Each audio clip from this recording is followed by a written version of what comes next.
আইনামা তাকুনু ইদরিকুমুল মাউতু ওয়ালাউ কুনতুম ফি বুরুজিম মুশাইয়াদা। আটলান্টিক মহাসাগরের গভীর তলদেশে যদি বাঁচার চেষ্টা করি, কিংবা যদি মঙ্গল গ্রহে বাড়ি বানাইয়াও লোকায়া থাকি, বাঁচার কোনো সুযোগ নাই। মরণ থেকে যতই পালাও, মরণ তোমায় লইবে গিরি। যদিও সুদূর আকাশ পানে পালাও সেটাই লাগিয়ে সিঁড়ি। কথা বলেন ঠিক কিনা? চিরন্তন সত্য মরণ জানার পরও আজকে আমরা দুনিয়া নিয়ে পাগল পাড়া। কার চেয়ে কার সম্পদ বেশি করা যায়, ক্ষমতা কার চেয়ে কার বেশি দখল করা যায়, এলাকার যশ খ্যাতি নাম গন্ধ কার চেয়ে কার বেশি বানানো যায়। কিন্তু নবীর সাহাবীরা সদাই সর্বদা তারা মৃত্যুর জন্য প্রস্তুত থাকতো। কবরের পার দিয়া গেলে তারা ছোট বাচ্চার মতো কান্না করে হাউমাউ করে তাদের সময় অতিবাহিত করত। নবীর সাহাবী হযরতে খাব্বাব রাদিয়াল্লাহু তাআলা ওমর ইবনুল খাত্তাব রাদিয়াল্লাহু তাআলা আনহুর শাসন আমলে হযরতে ওমর রাদিয়াল্লাহু তাআলা আনহুর কাছে গেছে, ছোট বাচ্চার মতো বিনাইয়া বিনাইয়া চোখের পানি ছেড়ে কান্না করে। হযরতে ওমর ডাক দেখো, খাব্বাব কেন এইভাবে কান্না করিস? ডাক দিয়া কইয়া, আমিরুল মুমিনিন, জানি না মৃত্যুর উপরে আমার ঠিকানা জান্নাত হবে না জাহান্নাম হবে, এই কারণে আমি কান্না করি। বড় করে বলি সুবহানাল্লাহ। ইসলামের প্রথম যুগে যেই কজন সাহাবী সবচেয়ে বেশি কষ্ট করেছে তার মধ্যে হযরতে খাব্বাব রাদিয়াল্লাহু তাআলা, হযরতে খুবাইব রাদিয়াল্লাহু তাআলা, হযরতে বেলাল রাদিয়াল্লাহু তাআলা, আব্দুল্লাহ ইবনে মাসউদ রাদিয়াল্লাহু তাআলা চোখের পানি ছেড়ে ছোট বাচ্চার মতো বিনাইয়া কান্না করে। হযরতে ওমর রাদিয়াল্লাহু তাআলা তাকাইয়া দেখে জিহ্বার মধ্যে কেমন যেন ছিদ্র দেখা যায়। আল্লাহু আকবার বলেন। ডাকদা করে, খাব্বাব তোর জিহ্বার মধ্যে কেন ছিদ্র দেখা যায়, রহস্যটা কি? ডাক দিয়া কই, আমিরুল মুমিনিন, আমার জিহ্বার ছিদ্র দেখি আপনি আশ্চর্য হইলেন, আপনি কি আর কিছু দেখবেন না? কি দেখাইতে চাস? অমনিতি সামনে যাইয়া আস্তে করে জামাটা খুইলা পিঠটা যখন গোড়াইয়া দিল, হযরতে ওমর রাদিয়াল্লাহু তাআলা আনহু ডাকদা করে, খাব্বাব তোর পিঠের মধ্যে কোনো গোশত নাই, কালো কালো কয়লার আগুনের পোড়ার দাগ দেখা যায়, রহস্যটা কি? হযরতে খাব্বাব রাদিয়াল্লাহু তাআলা আনহু চোখের পানি ছেড়ে কান্না করে, ইয়া আমিরুল মুমিনিন, ইসলামের প্রথম যুগে নবীকে ভালোবেসে নবীকে মহব্বত করে কালমা পড়ে যখন মুসলমান হয়েছিলাম, আরবের কাফির মুশরিক বেঈমানেরা জবরদস্তি করে করে আমাদেরকে শাস্তি করত, শাস্তি দিত। শুধু তাই না, হাত পা চারটার মধ্যে রশি দিয়া বাইদা মরুভূমির উত্তপ্ত বালির মধ্যে শোয়াইতো। ইয়া আমিরুল মুমিনিন, শুধু বালির মধ্যে শোয়ায়া ক্ষান্ত হইতো না, কয়লার আগুনের মধ্যে শোয়ায়া হাত পা চারটার মধ্যে রশি দিয়া বাঁধতো, বুকের মধ্যে বিশাল বড় পাথর দিয়া দিয়া চাপা দিত। আর ডাকদা বলতো, রে খাব্বাব এখনো সময় আছে, তাড়াতাড়ি কালমাটা ভুইলা যা, এখনো সময় আছে, নবীর মুহাব্বত হৃদয় থেকে অন্তর থেকে দূরে সরা। ইয়া আমিরুল মুমিনিন, এইভাবে দিনের পর দিন তারা আমারে কয়লার মধ্যে শোয়া বুকের মধ্যে পাথর দিয়া চাপা দিত, আর আমার জিহ্বাটার মধ্যে আস্তে আস্তে কানটা লাগাইতো। তারা মনে করতো আমি আর দুনিয়াতে নাই, আমি আমার পিঠের গুস্তুগুলো পুইরা পুইরা একবারে কয়লার আগুনে জর্জর হয়ে যেত। তারা মনে করতো আমি আর পৃথিবীতে বেঁচে নাই। পরীক্ষা করার জন্য তাদের কানটা যখন আমার মুখের মধ্যে লাগাইতো, তখনও আমার জবান দিয়া আল্লাহ আল্লাহর মধুর নামের জিকির চলতো, সুবহানাল্লাহ। তারা সহ্য করতে না পারে আমার জিহ্বাটারে টান দিয়া লম্বা লম্বা খেজুর গাছের কাঠা দিয়া জিহ্বার মধ্যে আঘাত করত। আল্লাহু আকবার বলবেন। আর বলতো এখনো সময় আছে, তাড়াতাড়ি আল্লাহর নাম ভুলে যা, মুহাম্মদের নাম ভুলে যা। আমি জবাবে বলতাম, একবার না, দুইবার না, শতবার না, 1000 বার যদি তোরা আমারে আগুনে পুরাস, আর যতক্ষণ আমার এই দেহে প্রাণ থাকবে আমি আমার নবীর ভালোবাসা মুহাব্বত ছাড়বো না। বড় করে বলি সুবহানাল্লাহ। আমি আমার আল্লাহর জিকির ছাড়বো না। আমার ভাইরা বাবারা, নবীর সাহাবী এত কষ্ট করলো ইসলামের জন্য, এত কষ্ট করলো ইমানের জন্য, এত কষ্ট করলো নবীকে ভালোবাসার জন্য, তারপরও চিন্তা করে পরকালে ঠিকানা জান্নাত হবে না জাহান্নাম হবে। আজকে আমরা যারা এই ব্রাহ্মণবাড়িয়া সরাইলের জমিনে বসবাস করি, সকাল থেকে সন্ধ্যা পর্যন্ত আমাদের গুনার কোনো হিসাব নাই। এমন কোনো গুনাহ নাই আপনার দ্বারা আমার দ্বারা হয় না, এমন কোনো পাপ নাই আপনার দ্বারা আমার দ্বারা হয় না, তারপরও আমরা জান্নাতের আশা করি। কথা বলেন ঠিক কি না? এই জন্য আমার ভাইয়েরা বাবারা, আমার নবী বড় দুঃখ করে আফসোস করে বলেছে, সায়াতি আলা উম্মতি জামানুন ইউহিব্বুনাল খামসা ওয়া ইয়ানসাউনাল খামসা, ইউহিব্বুনাল হায়াত ওয়া ইয়ানসাউনাল মাউত, ইউহিব্বুনাদ দুনিয়া ওয়া ইয়ানসাউনাল আখিরা, ইউহিব্বুনাল কুসুর ওয়া ইয়ানসাউনাল কুবুর, ইউহিব্বুনাল মাল ওয়া ইয়ানসাউনাল হিসাব, ইউহিব্বুনাল মাখলুক ওয়া ইয়ানসাউনাল খালিক। আমার নবী কো এমন একটা সময় আসবে, অচিরে আমার উম্মতেরা পাঁচটা জিনিসকে ভুলে যাইবে, পাঁচটা জিনিসকে তারা বেশি বেশি ভালোবাসবে। যে পাঁচটা জিনিসকে ভালোবাসবে সেটা বলার কথা, আর যেটা ভুলে যাইবে সেটা বেশি বেশি তাদের স্মরণে থাকার কথা। আল্লাহু আকবার বলবেন। এক নম্বরে আমার নবী কো ইউহিব্বুনাল হায়াত ওয়া ইয়ানসাউনাল মাউত। আমার উম্মত গুলো হায়াতকে ভালোবাসবে, মরণের কথা ভুলে যাইবে। অথচ চিরন্তন সত্য হলো মরণ। কথা কোন ঠিক না? বাঁচার সুযোগ আছে। আজকে যারা এখানে আছি, আগামীকাল এই সময় বাঁচবো, গ্যারান্টি দিতে পারবেন? আওয়াজে বোঝা যায় আপনাদের কাছে গ্যারান্টি আছে। আগামী এই বছর দূরের কথা, 6 মাস দূরের কথা, 1 মাস দূরের কথা, আগামীকাল এই সময় পর্যন্ত থাকবো। আল্লাহর কোন বান্দা কি গ্যারান্টি দেওয়ার মতো আছেন? কত সময় দিতে পারবেন? 1 ঘন্টা, 1 সেকেন্ডের কথা বলতেছে অনেকে। চোখেরই পলকে তুমি হতে পারো লাশ। চোখের পলক বুঝেন? 1 সেকেন্ডে তাড়াহুড়া করে দিলে 3-4টা দেওয়া যায়, ঠিক না? চোখেরই পলকে তুমি হতে পারো লাশ, চিরতরে বন্ধ হবে তোমারই নিঃশ্বাস, হবে এলানে তোমারই নাম মসজিদের মাইকে, বাড়িওয়ালা নাই রে বাড়ি, নাই রে দুনিয়াতে, বাড়িওয়ালা নাই রে বাড়ি। সবাই বলেন, বাড়িওয়ালা নাই রে বাড়ি, নাই রে দুনিয়া। তোমার বয়ে থাকতো মানুষ ছিল বাহাদুরি, বাবুনি হাওয়ায় ওরা তুমি যে রঙিন ঘুড়ি, সুতোই টান দিলে মালিক, সুতোই টান দিলে মালিক পারবে না থাকিতে, বাড়িওয়ালা নাই রে বাড়ি, নাই রে দুনিয়াতে, বাড়িওয়ালা নাই রে বাড়ি।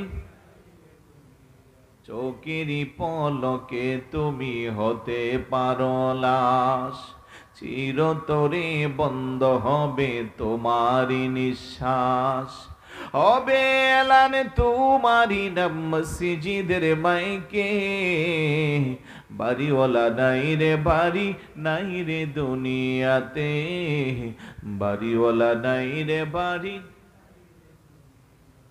আমার ভাইরা বাবারা, কিসের তো বাহাদুরি, কিসের তো অহংকার, কিসের তো দাম্ভিকতা। হাজার হাজার রাজা ছিল, প্রজা ছিল, যাদের যশ খ্যাতির কাছে আপনার আমার যশ খ্যাতির কোনো মর্যাদা নাই। কিন্তু কালের বিবর্তনে, যুগের পরিবর্তনে আজকে তাদের নাম গন্ধ আমাদের মাঝে নাই। কোথায় তাদের সেই বিশাল বড় রাজ্য, কোথায় তাদের লক্ষ লক্ষ জনবল, কোথায় তাদের এত ক্ষমতা, কোথায় তাদের পাওয়ার। আল্লাহ বলে, বান্দা তোরে হায়াত দিয়ে জমিনে ছেড়ে দিলাম, উঠতে থাক, উঠতে থাক। গোড়ার ওই ঘড়ির নাঠার মতো, ওই যে আকাশের মধ্যে ওরাই তার কি বলে ঘুড়ি, ঘুড়ির নাঠাইয়ের মতো আমার হাতে রশি আছে রে বান্দা। ওই ঘুড়ি যখন আসমানে ওড়ে, নাঠাই নিয়া রশির মাথা নিয়া মালিক বসে তার ছেড়ে দেয়, আকাশে উঠতে থাকে উঠতে থাকে। মালিক যখন রশি ধরে টান দেয় আর আকাশে ওড়ার কোনো সুযোগ থাকে না। আল্লাহ বলে, বান্দা তোর এই কয়েকদিনের হায়াত দিয়া দুনিয়ার মধ্যে পাঠাইলাম, দুনিয়ার রংগন্ধ সাত পাইয়া তুই আমারে ভুইলা গেলি, তুই দুনিয়ার সবকিছুরে ভালোবাসলি, আমি আল্লাহর কথা বইলা দুনিয়া নিয়া পাগল পারা হইলি, তোর কেন মনে থাকে না তোর রশি তো আমার হাতে, হায়াতের বাজেট আমার হাতে। কথা বলেন ঠিক কি না? আমরা সবাই জানি যে আমরা মরণশীল। 50, 60, 70, 80, 90, 100, 150 বছর বাঁচার কোনো সুযোগ নাই। তারপরও আমরা হায়াতের পিছনে ঘুরতেছি।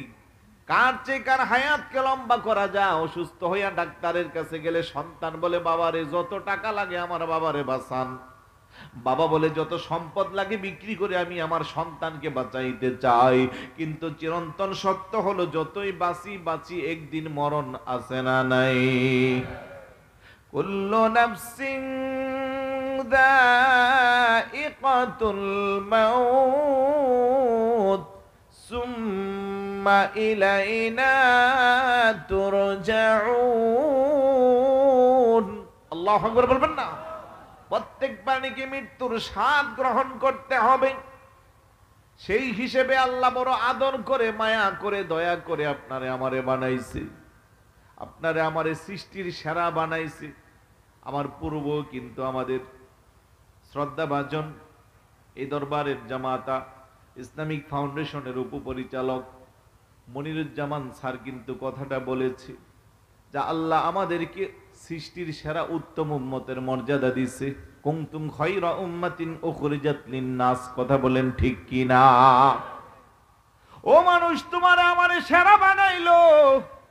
জঙ্গলের বিশাল দেহের অধিকারী হাতিরই কিন্তু সেরা বানাই নাই, সিংহরে সেরা বানাই নাই, সমুদ্রের গভীর নিচে বসবাস করে বিশাল দেহের অধিকারী তিমি মাছরেও সেরা বানাই নাই।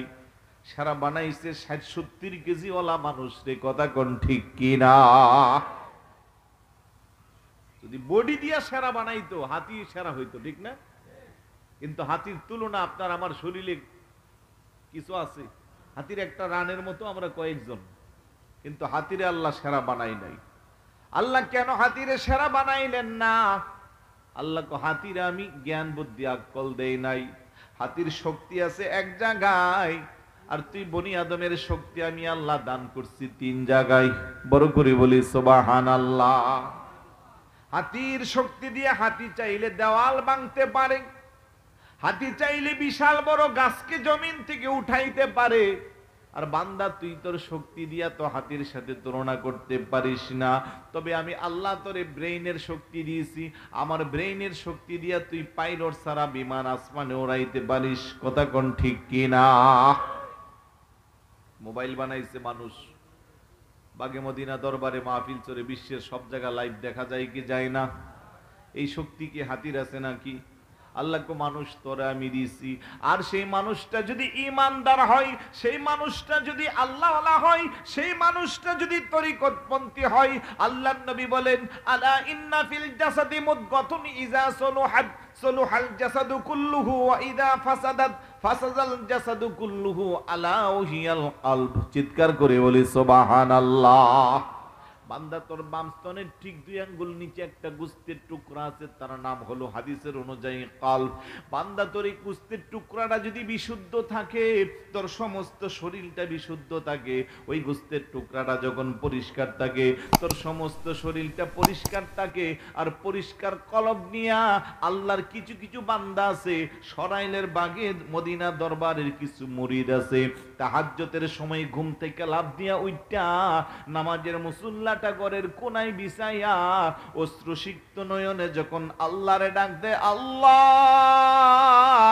তখন তার এই দাগের ধাক্কা আল্লাহর আরশ আজিমের কুদরতি সিংহাসনে যায় লাগে। সুবহানাল্লাহ। এই জন্য আল্লাহ মানবকে মর্যাদা বেশি দিয়েছে। এই জন্য আপনার আমার মর্যাদা অনেক বেশি। আমরা যারা এখানে আছি সবাই আল্লাহর বান্দা। কথা বলেন ঠিক কি না? কিন্তু বান্দা থেকেই মাঝে মধ্যে কিছু আল্লাহর বান্দা বান্দা হিসেবে সীমাবদ্ধ থাকে না, তারা আল্লাহর বন্ধু হয়ে যা বলে কিভাবে হয়? ওই যে তারা ইবাদত বন্দেগী রিয়াজত সাধনা করতে করতে আল্লাহর বন্ধুর মধ্যে, আল্লাহর বান্দার মধ্যে সীমাবদ্ধ থাকে না, তারা আল্লাহর বন্ধু হয়ে যা। আর যারা আল্লাহর বন্ধু হয় তারা দুনিয়াকে ভালোবাসে না, তারা পরকালের চিন্তায় তাদের সমস্ত সময়টা ব্যয় করে। কথা কোন ঠিক কিনা?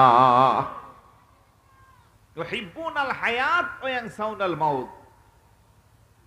মরণের কথা বেশি বেশি স্মরণ করতে হবে।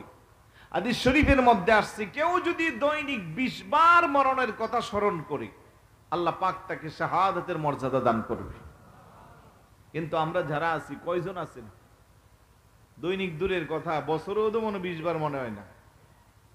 মৃত্যুর লাশগুলা কাঁধে নিয়ে কবরে শোয়ায়, তখনও আমাদের যুবকরা এখানে সেলফি ওঠা। নাউজুবিল্লাহ বলবেন না? যেই সময় হৃদয়টা ব্যঙ্গে চুরমার হওয়ার কথা, প্রত্যেকটা মৃত্যুর লাশ থেকে এই যে মুসলিম হিসেবে আপনাকে আমাকে শিক্ষা নেওয়া দরকার, আর কবরের পারে যাইয়া দেখতেছি সেলফি উঠাইয়া ছবি দিচ্ছি। আফসোস লাগে আমাদের। আধুনিকতার নামে আমাদের যুব সমাজ ধ্বংসের দ্বার প্রান্তে চলে যাচ্ছে। কথা কোন ঠিক কিনা? এই আধুনিকতা নয়, এগুলো বেহায়াপনা, এগুলো আপনাকে আমাকে চিরস্থায়ী জাহান্নামে নেওয়ার রাস্তা। যে আধুনিকতা ইসলামকে দূরে রাখে, যে আধুনিকতা রাসূলুল্লাহর আদর্শ থেকে দূরে সরায়, যে আধুনিকতা খ্রিস্টানদের কালচারকে ধারণ করার প্রশ্রয় দেয়, ওই আধুনিকতা ইসলাম কখনো এলাও করে। খারাপ লাগতেছে আপনাদের? আল্লাহর নবী কই ইউহিব্বুনাল হায়াত ওয়া ইয়ানসাউনাল মাউত। আমার উম্মতগুলো দুনিয়ার হায়াতকে ভালোবাসবে, মরণের কথা বলে যাইবে। এই জন্য বেশি বেশি মরণের কথা স্মরণ করা দরকার আছে না নাই? বেশি বেশি মরণের কথা স্মরণ করে যদি মারা যায়, ওই কবরেরটাকে আর ছোট্ট কবর থাকবে না। ঈমানটা যদি ভালো হয়, খাতেমা বিল খায়র যদি হয়, ওই ছোট্ট কবরটা এত বেশি প্রশস্ত হইবে, জান্নাতের সাথে তার সংযোগ হয়ে যাবে। আমল যদি খারাপ হয়, ওই কবরে শোয়ানোর পরে ছোট্ট কবরটা আরো ছোট্ট হয়ে যাবে। ডানের মাটি এসে এত শক্ত করে চাপা দিবে, বামের মাটি শক্ত করে চাপা দিবে, মুহূর্তের মধ্যে হাড্ডি গুড্ডি পাউডারের মতো তছনছ হয়ে যাবে। বান্দার আর্তনাদের চিল্লাকাটির আওয়াজ দুনিয়ার কেউ যদি শুনতো, দুনিয়ার স্ত্রী, সন্তান, টাকা পয়সা, দ্বন্দ্ব দৌলত, ব্যবসা বাণিজ্য সব ছাইরা আল্লাহর কবরের জন্য পাগল পারা হইতো। কথা কোন ঠিক কিনা? কবরে রই আযাবে যদি কেউ দেখিত, দুনিয়াদারি সবে ছাড়িয়া পাগল হইতো। বলেন, দুনিয়াদারি সবে ছাড়িয়া পাগল। দাদা গেল, দাদি গেল, অন্ধকারই কবরে, কেহ নাহি আসিল ফিরে বব সংসারে। বলেন, কেহ নাহি আসিল ফিরে বব সংসারে। কথা বলেন ঠিক কিনা? আমার বাইরাই কবরের কথা চিন্তা করে করে যাদের জীবনটা অতিবাহিত হয়, দৈনিক অন্তত 20 বার যারা মরণের কথা স্মরণ করে, আমলটা যদি ভালো হয়, নেকির পাল্লাটা যদি ভালো হয়, তার মরণের সময় আমার পেয়ারা রাসূলের নূরানী চেহারা মুবারক দেখার সম্ভাবনা আছে না নাই? মৃত্যুর সময় যে আমার নবীর নূরানী চেহারা মুবারক দেখবে, তার চেয়ে সৌভাগ্যবান আর পৃথিবীতে আর কে হোক? আর একটু জোরে বলুন, আছে নাকি? আহা, ঘুম চলে আসছে আপনাদের? মরণে চেহারা মোবারক দেখিও আকা, মরণে চেহারা মোবারক দেখিও আকা, কাছে বসে কালিমাটা পড়িয়ে দিও। বলেন, কাছে বসে কালিমাটা সবাই ঘুমটা যেন দূরে সরে মহাব্বতে একটু খেয়াল করেন। মরণে চেহারা মোবারক দেখিও আকা, মরণে চেহারা মোবারক দেখিও আকা, কাছে বসে কালিমাটা পড়িয়ে দিও। বলেন কাছে বসে কালিমাটা, রোজা মোবারকে বারে বারে নিও, কদম মোবারকে চুমিতে দিও। বলেন রোজা মোবারকে বারে বারে নিও, কদম মোবারকে চুমিতে দিও আকা, রুহুটা বের হতে হাসিটা দিও। বলেন রুহুটা, সবাই বলেন রুহুটা বের হতে হাসিটা দিও। তোমার মোবারক হাত আমার কপালে দিও।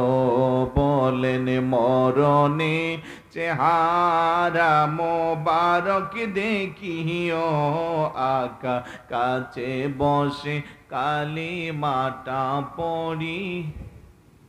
ও বলেন কাছে বসে কালিমাটা পড়ি। আবু বকর উমর উসমান হতে পারি নাই, বেলায়েতের সম্রাট যিনি ওই রকম প্রেম নাই আকা, বেলায়েতের সম্রাট যিনি ওই রকম প্রেম নাই। হাই হাই গোলাম যারা তাদের সাথে আমায় রাখিও। বলেন গোলাম যারা তাদের সাথে, ও বলেন গোলাম যারা তাদের সাথে,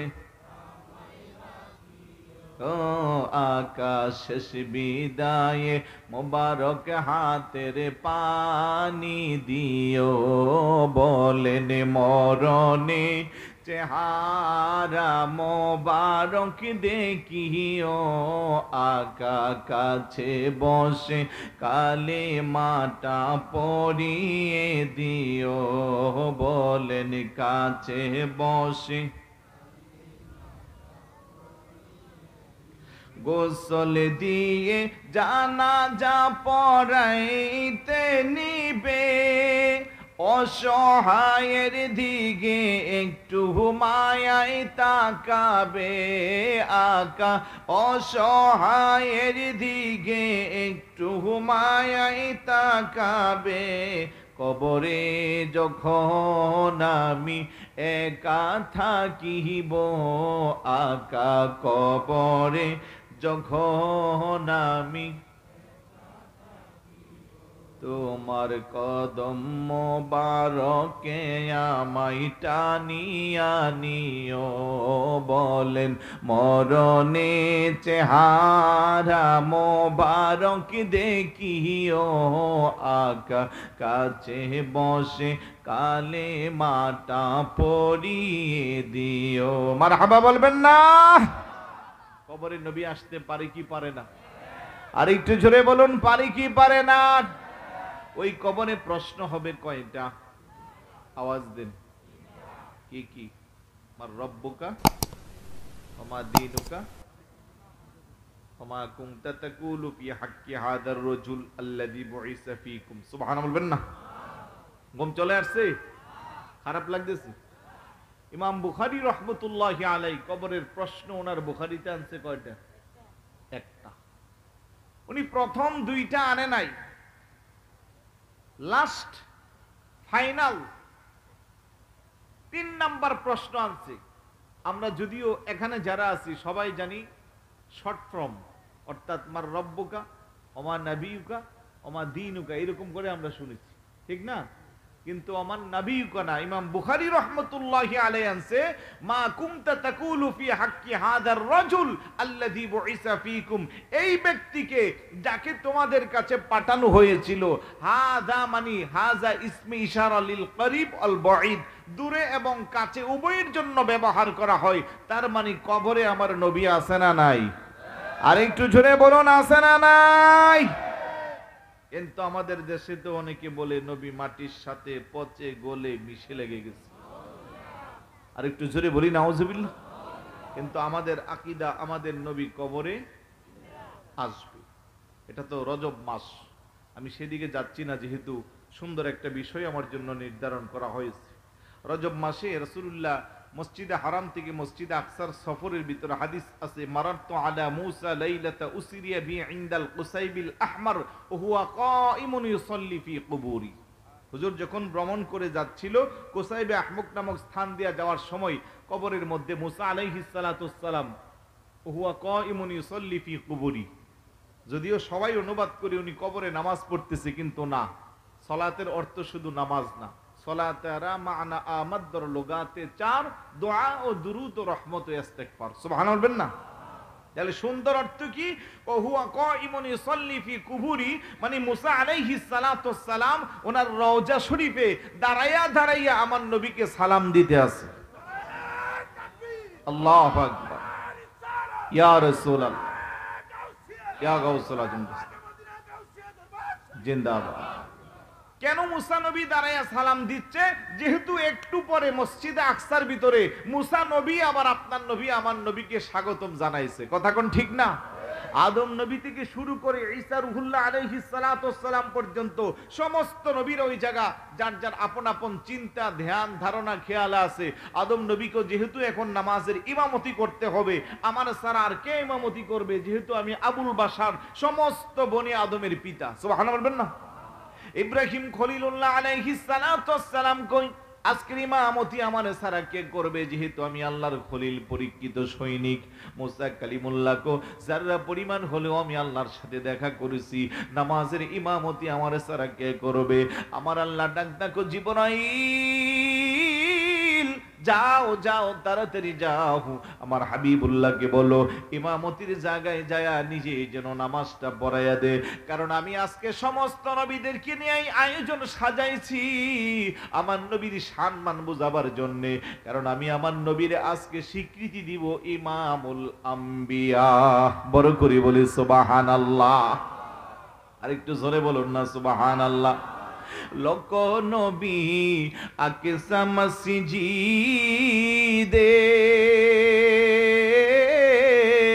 আমার নূরে নবীকে স্বাগতম বলে, ইমামে হয়া মার নবী, ইমামে হয়া মার নবী, সবে নবী মুসল্লি হন মোদের রাসূল আল্লাহর মেহমান, মোদের রাসূল ও ভাইয়া মেরা বড় ভাগ্যবান মোদের রাসূল। আরে সব ঘুমাইতেছে, আওয়াজ দিয়ে বলুন না মোদের রাসূল। গেলেন নবী খোদার আরশে, আরশে বলে নবীর সকাশে। গেলেন নবী খোদার আরশে, আরশে বলে নবীর সকাশে। জোতা মোবারকের দুলি, জোতা মোবারকের দুলি আমার মজে রেখে যান মোদের রাসূল আল্লাহর মেহমান, মোদের রাসূল ও ভাইয়া মেরা বড় ভাগ্যবান মোদের রাসূল আল্লাহর মেহমান, মোদের রাসূল। উম্মতেরি গুনাহ লইয়া আমার নূরে নবীজি কয় কান্দিয়া গো। আল্লাহু আকবার বলবেন না? উম্মতের ওই গুনাহ লইয়া আমার নূরে নবীজি কয় কান্দিয়া গো, উম্মতের জান্নাতে দিয়া, উম্মতের জান্নাতে দিয়া শান্তি দেন হাবিবের প্রাণ, মোদের রাসূল আল্লাহর মেহমান, মোদের রাসূল আল্লাহর মেহমান। ও ভাইয়া মেরা বড় ভাগ্যবান, মোদের রাসূল আল্লাহর মেহমান, মোদের রাসূল। জিবরাইলে কই কান্দিয়া আমার আরজি বলবেন গিয়া গো, জিবরাইলে কই কান্দিয়া আমার আরজি বলবেন গিয়া গো, ফুল সিরাত পার করব উম্মতে, ফুল সিরাত পার করব উম্মতে, আপনি যাদের পেরেশান, মোদের রাসূল আল্লাহর মেহমান, মোদের রাসূল। ও ভাইয়া মেরা বড় ভাগ্যবান, মোদের রাসূল। মারহাবা বলবেন না? আর একটু জোরে বলুন না মারহাবা। আমি বলছিলাম মুসা নবী আমার নবীরে দাঁড়াইয়া সালাম দে, একটু পরে আবার মসজিদে আকসার মধ্যে মুসা নবী আমার নবীরে স্বাগত জানাই, কথা কোন ঠিক কি না? কিছুক্ষণ পরে আবার ষষ্ঠ আসমানে সাক্ষাৎ হয়। মুসা নবী যদি ওনার রওজার মধ্যে জীবিত থাকে, আপনার নবী আমার নবী জীবিত না মরা? জোরে বলুন।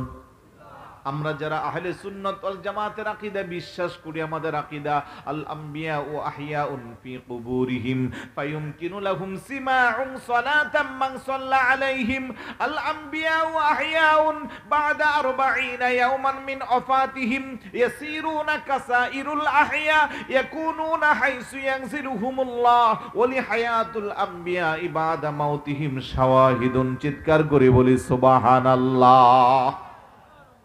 নবীরা শুধু কবরে জীবিত না, আল্লাহ তাদেরকে রিজিক দে, তারা কবরে আজান ইকামতের ধ্বনি শুনতে পা, তারা কবরে নামাজ আদায় করে।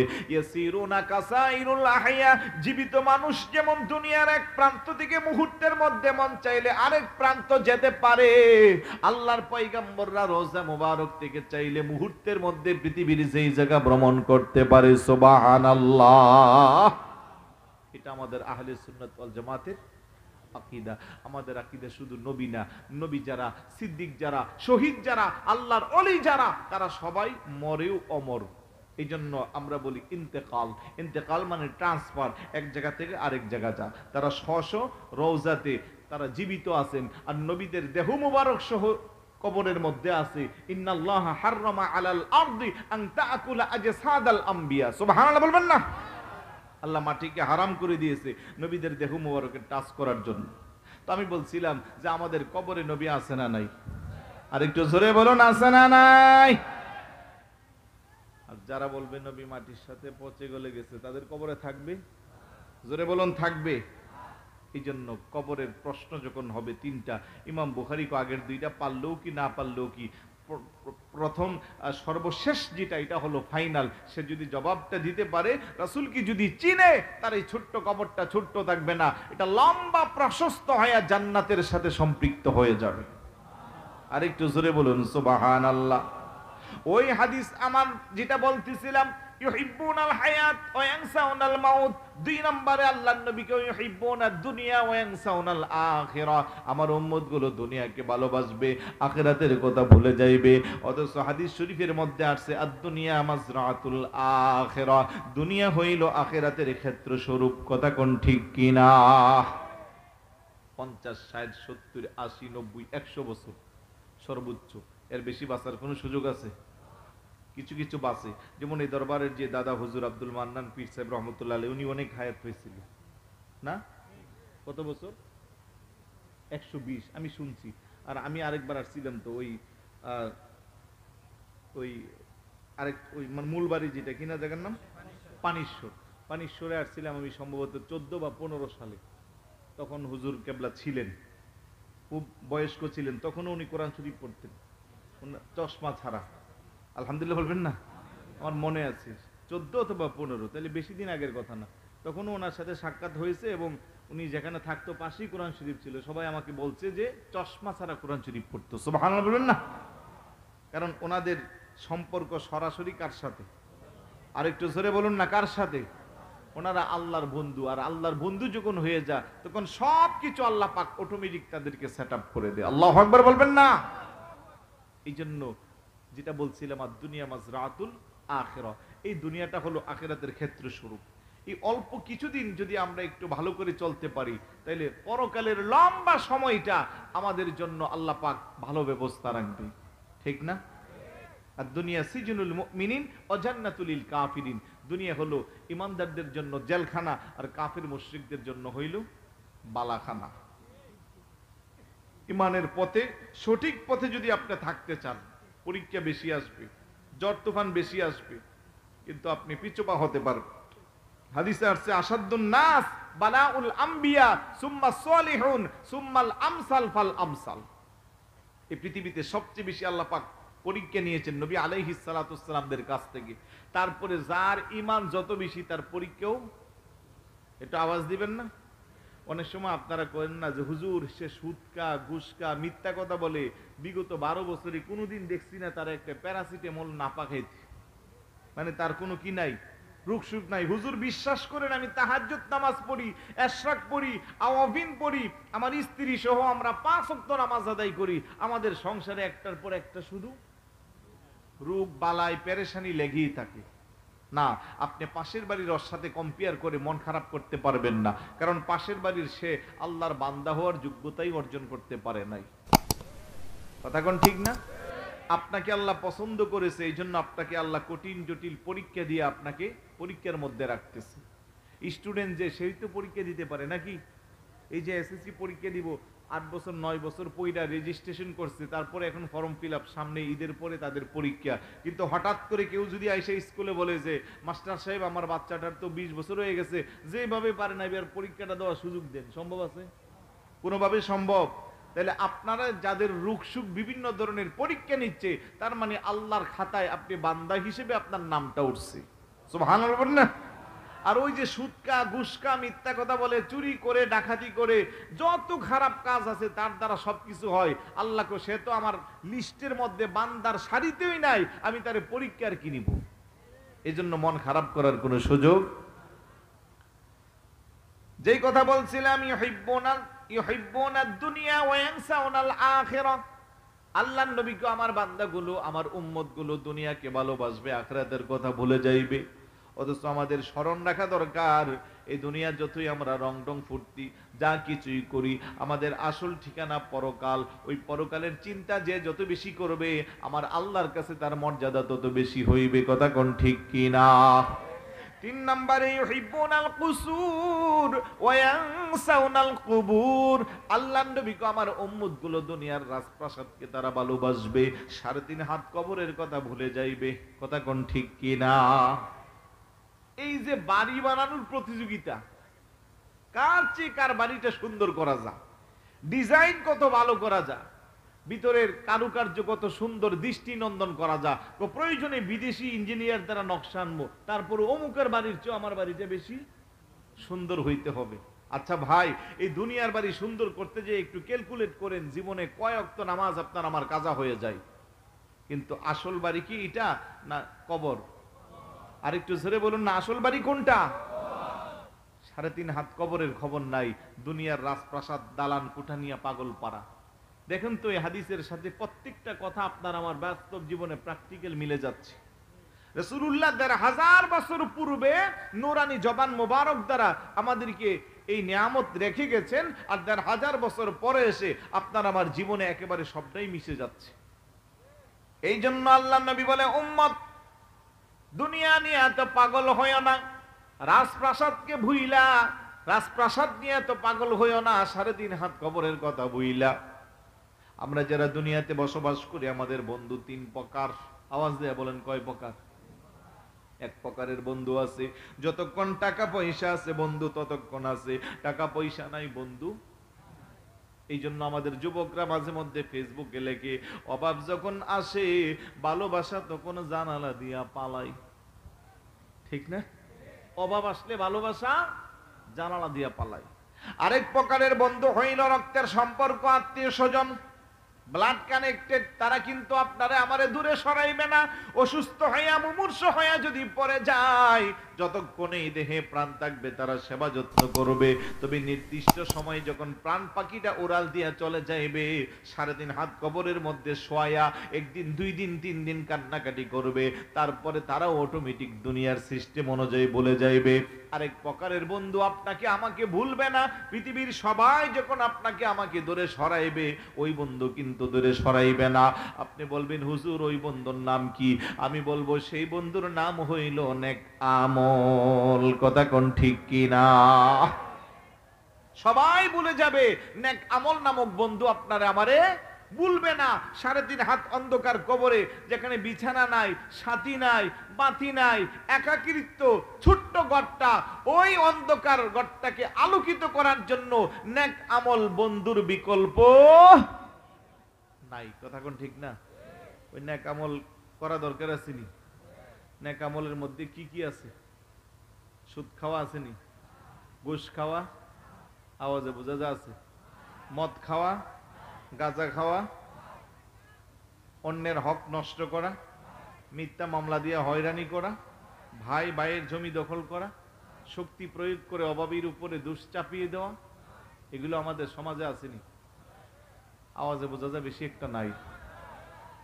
আহা মুসলমান, আল্লাহ বলে আইয়ুহাল্লাযীনা আমানু ইত্তাকুল্লাহা হাক্কা তুকাতিহি ওয়া লা তামুতুন্না ইল্লা ওয়া আনতুম মুসলিমুন। ও ঈমানদারেরা, তোমরা যারা ঈমান এনেছো, ইত্তাকুল্লাহ, আমি আল্লাহকে ভয় করো, হাক্কা তুকাতিহি, ভয় করার মতো ভয় করো, ওয়ালা তামুতুন্না ইল্লা ওয়া আনতুম মুসলিমুন, পরিপূর্ণ মুসলমান না হইয়া মৃত্যুবরণ করিও না। কথা বলেন ঠিক কি না? আমরা সবাই তো মুসলমান, ঠিক না? এই সরাইল বাগে মদিনা দরবারের আশেপাশে কবরস্থান আছে না? কোন দিকে? যে একদিকে না একদিকে তো আছে যৌথ কবরস্থান। এই কবরের মধ্যে যখন মানুষগুলাকে শোয়ানো হয়, এই কবরের মধ্যে বিভিন্ন শ্রেণীর পেশার মানুষ শুই, ঠিক না?